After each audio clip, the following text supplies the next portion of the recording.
آپ کو حیران کن بات بتاؤں، بخاری مسلم میں وہ جو حدیث ہے نا، جو حضرت بلال کی ڈیوٹی لگی تھی تو وہ سو گئے اور سورج نکل آیا، قوالی میں تو نہیں نکلا تھا، ادھر نکل آیا تھا، اور سب کی نماز فجر قضا ہو گئی۔ نبی الاسلام نے کہا کہ یہاں سے پہلے تو پڑاؤ اٹھاؤ،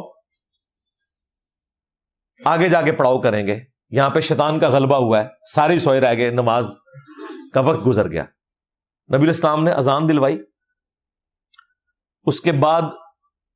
یہ بخاری مسلم دونوں میں، مسلم میں تفصیل کے ساتھ ہے، ایک طریق میں یہ بھی الفاظ ہیں کہ نبی الاسلام نے 2 رکعتیں ادا کی، یعنی سورج نکلا ہوا ہے، فجر کی 2 سنتیں پڑھی حضور نے۔ اس کے بعد نبی الاسلام نے جماعت کروائی، اس میں یہ نہیں ہے کہ آپ نے صحابہ کو بھی کہا ہو کہ پڑھو، یقیناً انہوں نے بھی پڑھی ہوں گے، نبی الاسلام کا بال ذکر موجود ہے۔ یہ کوئی فرضیت کے درجے میں نہیں ہے، تاکید کے درجے میں۔ نبی الاسلام نے جماعت سے نماز پڑھائی، سورج نکلا ہوا ہے، اور پھر آپ نے اینڈ پہ فرمایا کہ اگر کوئی شخص سویا رہ جائے یا بھول جائے تو جیسے ہی اسے یاد آئے اس کے لیے اس کی نماز کا ٹائم وہی ہے۔